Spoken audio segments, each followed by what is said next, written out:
Today we're going to take a look at a pretty interesting hack you can do to improve your bed leveling on your Prusa 3D printer. Hello everyone, Chris here. I hope you are all well.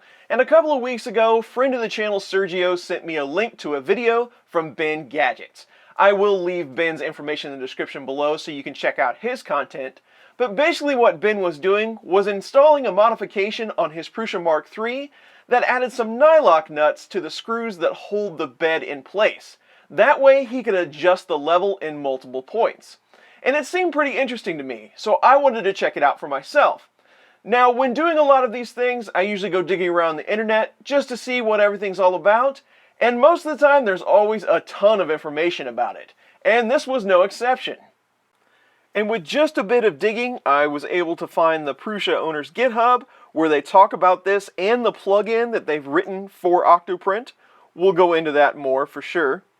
And a step-by-step walkthrough that's been created on how to do this, and what you're actually going to be doing to improve your bed level. This photo included on that guide will kind of give you the idea of what we're getting ready to do here. So I definitely want to check this modification out, just to see how level I can actually make one of these beds. But I also want to use this as an excuse to talk about bed leveling in general, and see what happens when the bed is cold and we do the level, and then as we get warmer. Just check out everything that has to do with auto bed leveling. So let's start by taking a look at the Prusa Mark III, just to see what the bed's makeup is like. So here's our Mark III, and this is what they call the Mark 52 bed. It has a removable steel sheet that's held on by magnets. Now the heater, the actual bed portion of this, is just a PCB, and it's relatively thin. And the whole thing is held onto an aluminum Y carriage with these 9 screws. Here's underneath, just to get an idea of the carriage that we're actually dealing with. This piece of aluminum right in here. Stock, these plates just have spacers underneath here that are screwed down onto that carriage. Basically what we're going to do here is leave the center spacer intact as kind of a reference point, and then all the rest of these spacers will be replaced with a Nylock nut. That way these screw heads can screw independently into that carriage, effectively adjusting the bed up and down. Now we're talking about small measurements here, but that can make a lot of difference when you're trying to print in a really large area on one of these beds.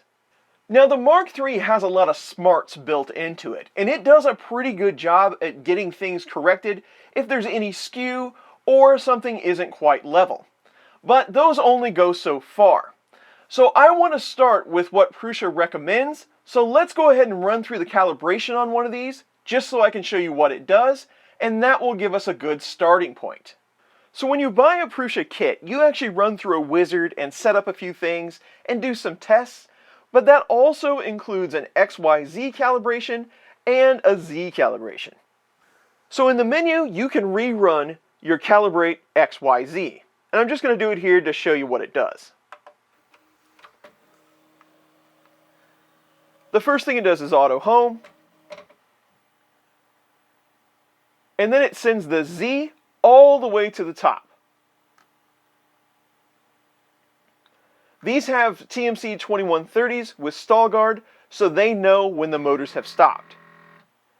When it gets all the way to the top and it can't go any further, that's how it knows it is level with the top of the machine.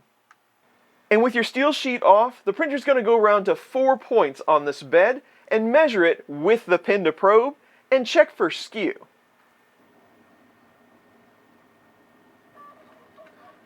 At each point, it goes back and forth and all around that spot, just trying to test how sensitive that probe is to the spot so that it can tell if there's any skew on the printer.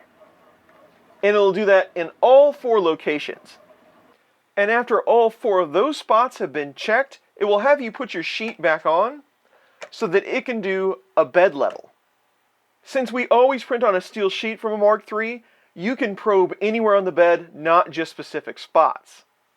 Now it goes through 9 points, measuring how far the probe is from this steel sheet to try to get a grid of what the bed map looks like.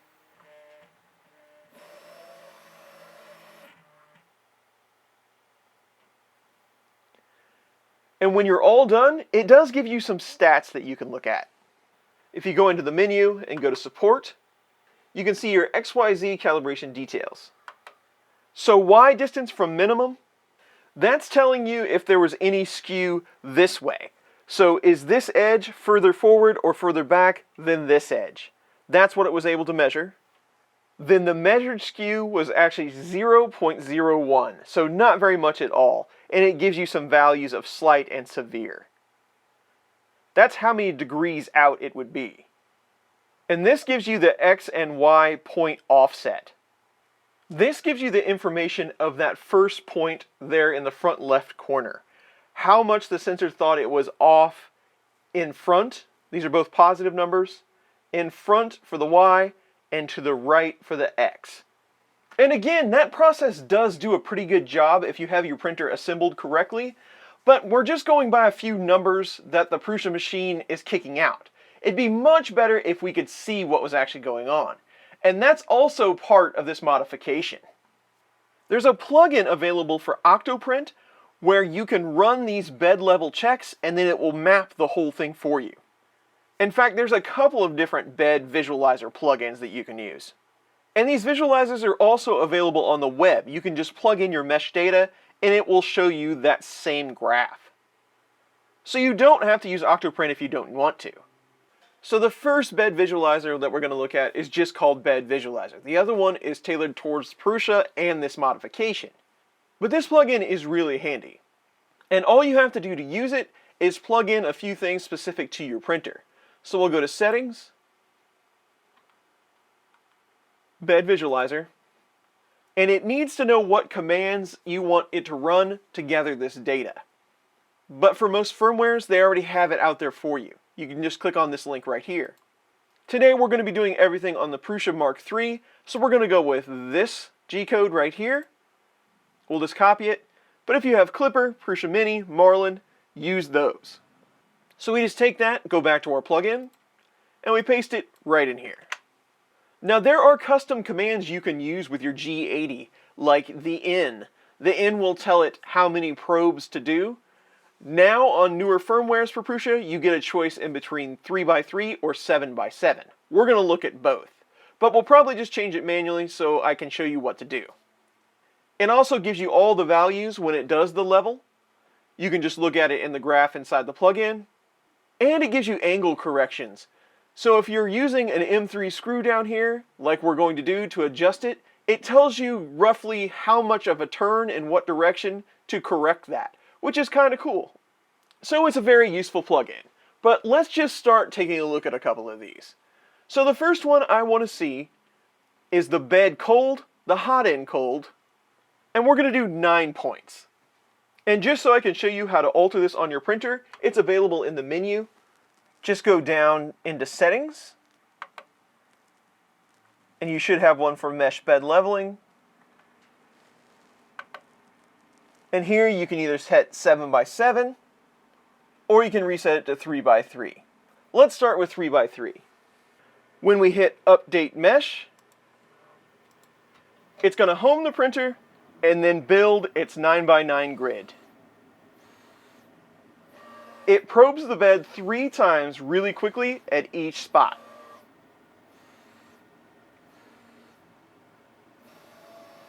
And here's our map. Now cold, the bed looks pretty good. Remember, this is a 3x3 grid, 9 points, and we take 3 measurements on each one. You can actually jump up to 10 points if you want to. But this really isn't about how accurate the probe is. This is about how level the bed is at different temperatures and what we can do about it. And this plugin is pretty cool because you can save a snapshot. It'll just download it as an image, which is nice for reference later. And it will let you edit the chart on a different website if you hit this pencil. It brings it in, gives you all the stats up here. This is a pretty nice tool. And like I said before, you don't have to use Octoprint to get all this information. Let me show you how to do it without Octoprint, just to get that out of the way if you don't want to use it. So I'm just going to plug in the printer USB to my computer, and I'm going to open up Pronterface and connect to the printer. Now from print to print, the Prusa will store this mesh, so you can take a look at it if you want to. But if you run a G28W, that should run a home without bed leveling. So this will turn off mesh bed leveling. So we'll run that command. And the command to look at the mesh is G81. Now it says mesh bed leveling not active. Now to run the probing sequence, we'll just run G80. And then to look at it, again, G81. Now you'll notice it's giving you the 7x7 grid, even though we only run the 3x3. My guess is it's making some assumptions in between those probe points, even though it's doing less probes, but they're using the same grid pattern. It should pan out to be almost the same thing. 7x7 is definitely going to be more accurate. But just take this whole grid and copy it. We'll go back to the visualizer website, and right here you can just Control A to select all, hit delete, and paste in your grid, and hit visualize. And there's your graph, and you can see it's really close to the one that we saw in Octoprint. It looks like it's even using the same engine. But here's the visualizer, then one more time. Here's the one we ran in Octoprint. So we're real close. But this is just to show you that you don't have to use Octoprint if you don't want to. Now on with the test. So we're still doing the 3x3 9-point grid. Let's turn the temperature on the bed up to 60. Now that we're up to 60, we're going to hit Update Mesh, and it's going to do another probe sequence. And there's our 3x3 at 60. You can see in the center, things are starting to get stretched. The corners are much lower. So heating it up definitely makes a difference. But what about at 100°C? Let's go up to that. Now that we're at 100, let's go again. Update Mesh now. And we're pretty close to where we were at 60. So it really doesn't seem to matter how much heat as much as just having heat. We can take a look again. Here's cold. Here's 60°C. And there's 100°C. And on these tools, you can actually go around to each probe point. Remember, it assumes a 7x7. But right here, it's calling out a 0.377. And on the 60°C, it is a 0.287. So it's actually affecting it a little more than I thought it would. Still an interesting result.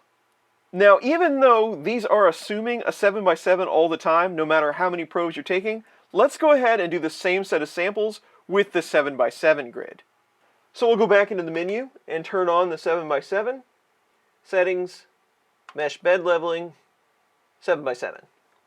And we'll work backwards this time since we're already at 100°C. Let's just update the mesh. Remember in your bed visualizer settings, if you have any parameters adjusting the 3x3 versus the 7 or the number of probe points, you need to update that. The printer's not going to necessarily force them. I'm just trying to show you both ways.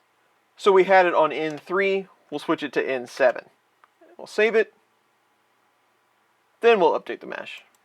You can see it does a complete 49-point grid. And this one is the 100°C. Again, we're working backwards. It's probably a little better than the one at 60°C. We'll compare them all at the end. Let's jump down to 60°C. We're back down to 60. Let's go ahead and update our mesh. Again, the 7x7 is much better than the 3x3. But we'll go ahead and save it. And let's go ahead and let it get down to room temperature, which today is about 21°C. And we'll give it another shot, just to see what it looks like. So we're down in about the 23-degree range. I think that's cool enough. Let's update our mesh. And cold, the 7x7, it's a little different. Let's save that one, and we'll compare it to the original cold right here. So the 7.7 is definitely doing a better job. I know I said that once before, but that's the way to go. Now I am curious about one more thing. Does it make a difference what temperature the Hotends at? So let's just run one at 60°C for the bed and 215 for the hot end to see if it's any different. We'll compare it to our 7x7 at 60. And now that we're up to temp on hot end and bed, let's run just one more time. So there's our mesh. This is the 7x7 60°C bed, hot end at 215. And this is the 60°C bed, 7x7, hot end off, so room temp. So there's a little bit of difference there. So our testing going forward, I say we leave the hot end on at the temperature we're going to print at. I'm also going to do a print before and after just to see if we can tell any difference. I took Tom's bed leveling guide and just stretched it out. We can measure it with some calipers, maybe we'll be able to tell the difference in the corners, but we'll give it a try. And before we run that test print, we're actually going to do the first layer calibration. You usually have to do that if you do that XYZ calibration. It wants you to just make sure that the first layer is going to go down good, but it's built in. Settings, we go into calibration, first layer calibration. And you can do it with multiple filaments now. We're just going to do it with PLA. We've got some pink so we can see it really well. It's going to do a quick level, and then it's going to start a test pattern so we can tell how our first layer is set. It'll start at 0, and then we can bring it down so a proper amount of squish is seen. I usually like to just test it with my fingernail. You can see it comes up with our layer adjust. I know it's going to be a lot lower than 0, so we'll just start in the negative. You can tell because it's not actually sticking, it won't make the corners. So we'll keep going. And let's check it right about 0.7. Needs to come down some more. 0.9 is some pretty good squish. Let's go 930. That should be good. And at the end it prints a little square so you can kind of get an idea of what the bottom of a print would look like.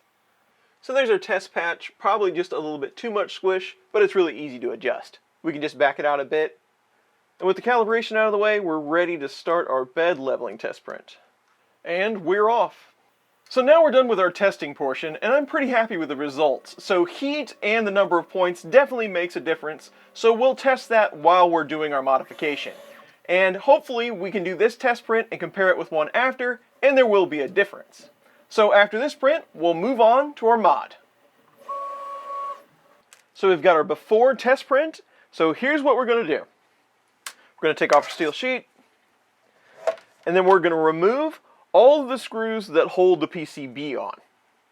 Then we're going to remove all the standoffs. And note, this mod works because we have the 9 screws. We're able to adjust it in multiple locations. It probably won't on something like a Mark II. I'm not sure on the Mini, but I think it has 9 connections as well. Probably not a big advantage on the Mini because it is smaller. We'll just remove all these screws. And I'm going to back out the center one, but I'm actually going to leave it in place for now. Before you start, you might actually want to raise your Z all the way up.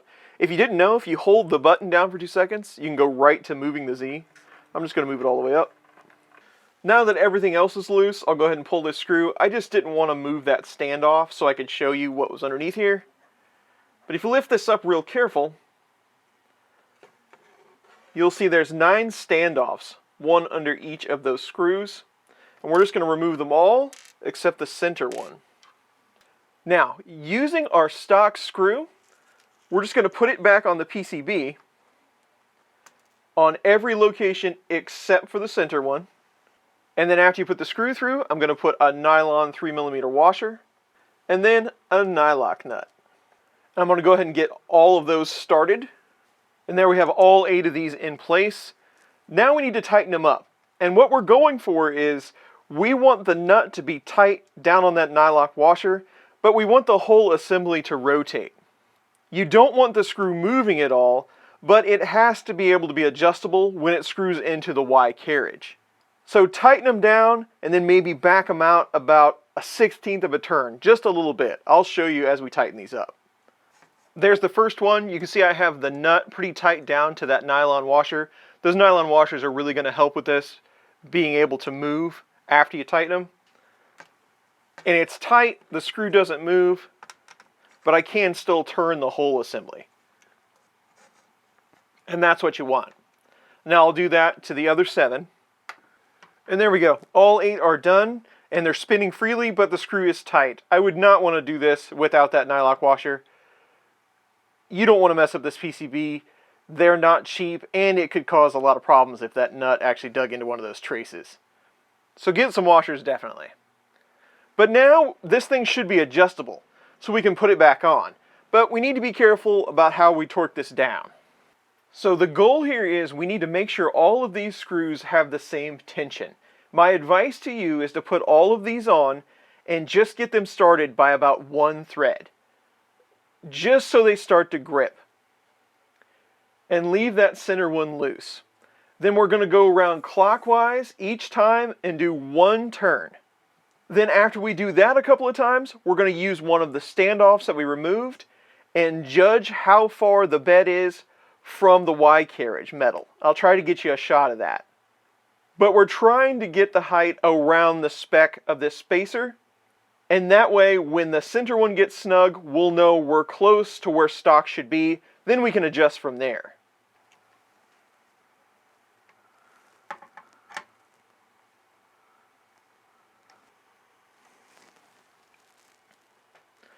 So we've got one turn in all the way around. Let me show you underneath the bed here. So our goal is to get these down back to stock height. And we can use that spacer, like I said before, to kind of judge how far we need to go down. So we probably need at least 6-7 more trips around the whole bed before we start to get close. So just keep working clockwise on all 8 of those screws. Remember, only one turn. You want to go slow and make sure everything's even.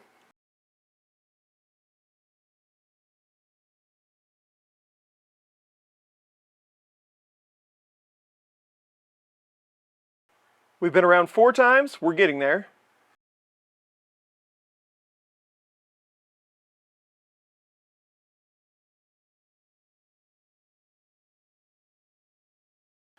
We've been around 7 times and I actually can't quite fit the spacer under there. It's pretty snug. So we might have to back it out a bit, but let's see if we can see where the center one is. We want to make sure that center spacer is snug up against the PCB just by turning those outer screws. We need to back these out just a bit because I think it's too snug. But when the PCB can hold that spacer in there, you can see it underneath, then we can go ahead and put this last screw in, but we don't have to get it super tight. Just enough so it doesn't move. Now we need to go around to all the outer screws and make sure we can slide that spacer underneath the Y carriage in between the PCB.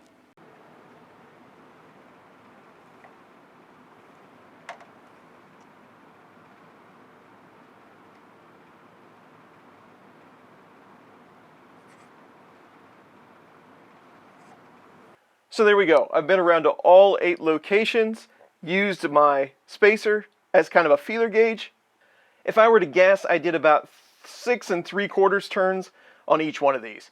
I had to back them all out just a bit. Basically, I backed it out, slid the spacer in there, turned it down just a bit until the spacer was a little bit hard to remove, just barely touching it, and then I called that good on all 8 locations. Now, we should be ready to use the app to try to help us judge if we need to make changes or not. And that's why we're going to move to using this Prusa leveling guide plugin. These are meant to be the locations of the screws on the bed, and you'll see after it runs. But this is going to try to tell you how much to turn each screw to get it back into level. It's a pretty clever design, and they also give you this preheat option. It will preheat for you before we do the test level. So let's go ahead and begin adjustment. This will start the preheat. We can put our steel sheet back on. We'll need that for leveling. And remember, we decided to go with the hot end warm and the bed. We're going to do this at 215C on the hot end, 60 on the bed, and we're using the 7x7 level. The preheat is complete. Now it's going to do the mesh level. It's assuming that your center screw is 0. That way you can adjust up and down from there. It might not be 0. They just call it 0 because it's the only one you can't adjust. So the preheat completed and it went ahead and ran the level. Now it only did the 3x3 grid, but remember it fills up that whole 7 grid for you. It just fills in the numbers, but these are the values we came up with. And it's telling you which way you need to turn, whether you need the bed to go down or up. So in the front right, we need to come up quite a bit. It looks like on the whole right side we need to come up a bit, and then down a little bit on the left side. You can even have it recommend the number of turns you need to make. You can switch to fraction turns. So 3/4 of a turn on this one. And before we make any screw adjustments, let's jump back over to Bed Visualizer and have it tell it what it sees. And you can compare those results from what we saw. It is quite a bit lower here on the right than it is here on the left. So let's go ahead and save this one. And let's go back to the Prusa plugin and we'll try to make some adjustments. So the front right corner was definitely the lowest. Let's back it out just a bit. And let's just play with it a little and see how much measurement we actually get out of this. So I'm going to give the front one a half turn because it was at 0.36. This one was at 0.16. So let's give it a quarter turn. And this one was 0.15, so how about another quarter turn? Maybe a little less. Just to see how it changes as we try to adjust the bed. This front one was 0.09 low, so I'm just going to back it out a little. And the back one was 0.05 too high, so I'm just going to nudge it down a little. And it's probably wise to make really small adjustments on these, but these were all just a little bit high. This is a 07, 08, 09. So let's snug them down just a bit, just to see how they're going to change in the tool. So we made some adjustments. We're still preheated. You can just hit continue and it'll run the cycle again. It's kind of nice because it does move the print head out of the way when it's done running it. And after that first correction, I actually had to hit continue a couple of times to get it to populate correctly, but now we're actually just a little bit too high on the right side. So you can see how temperamental these adjustments are going to be. Also, if it makes more sense to you to see them on the bed, you can click this button and it'll show you where they are on the bed. But basically, we're just going to have to work on this in little increments and try to get it as close to 0 as possible. So I'll continue to work around for a moment.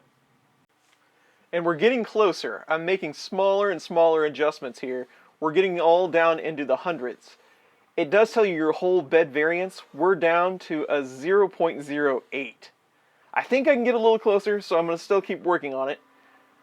I'm just running these, adjusting the screws tiny amounts, and then running it again. I try to adjust them in the same order every time. I'm getting really close now. I'm down to a 0.033, which is pretty good. I don't know if we can actually get closer than that. I'm going to work on this red one and these two yellow ones, see if I can get them a bit closer, and then we'll see what we end up with.